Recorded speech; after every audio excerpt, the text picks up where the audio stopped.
I want to start by asking you about what's happened over the last several months at Joshimath, where we've seen land subsidence, and this brings up very starkly the issue of development versus nature.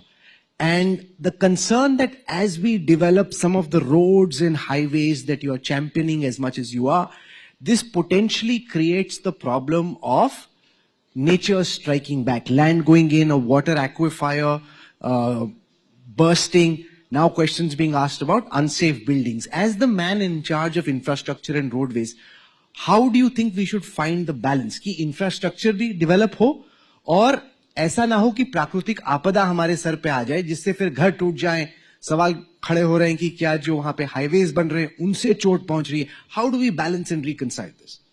देखिए, पहली बात तो ऐसी है कि technical point of view इसका अध्ययन चल रहा है, तो मैं कुछ कमेंट नहीं करूंगा. पर जब हमारे केदारनाथ में, बद्रीनाथ में हादसा हुआ था और मैं 2014 में जब मिनिस्टर बना, तब ये 4 धाम करीब 12,000 का प्रोजेक्ट बनाने की बात चल रही थी. तब मेरे ध्यान में आया कि इंडियन कंसल्टेंट के बजाय लोगों ने मुझे सुझाव दिया कि स्विट्जरलैंड से हम डीपीआर बनाने के लिए कंसल्टेंट लाए. और उस समय स्विट्जरलैंड से जो कंसल्टेंट आए, क्योंकि स्विट्जरलैंड में ऐसी स्थिति है, उसके आधार पर हमने डीपीआर बनाया था. ये जो हिमालय है, यहाँ बड़ा फ्रॉजिल डाटा है, स्टाटा है पूरा. जैसे उदाहरण के लिए थोड़ा सा जियोलॉजी मैं जानता हूँ. 10 प्रकार के रॉक होते हैं, उसमें एक मोहा स्केल ऑफ हार्डनेस है. Talc, gypsum, calcite, apatite, orthoclase, quartz, corundum, diamond. The diamond is suppose to be the hardest material. अब वहां जो है वो 2 नंबर पर जिप्सम है, और जिप्सम के कारण वैसे भी वो थोड़ा सा प्रॉब्लमेटिक सिचुएशन है. पर मुझे लगता है कि ये प्रॉब्लम आज का नहीं है, 1976 में भी आया था.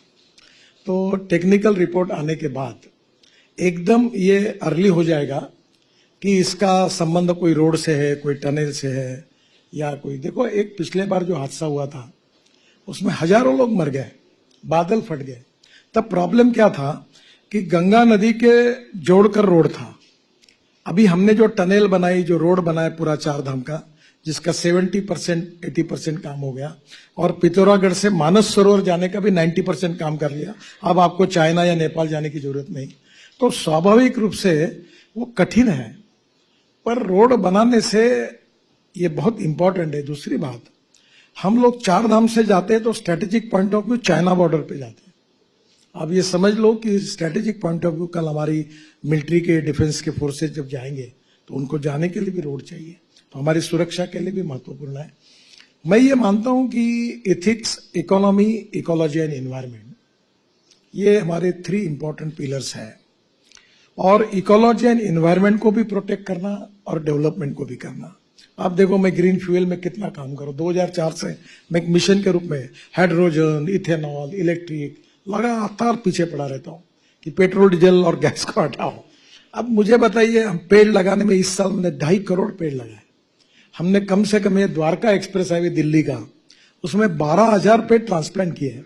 तो इकोलॉजी एंड एनवायरनमेंट भी चाहिए और डेवलपमेंट भी चाहिए.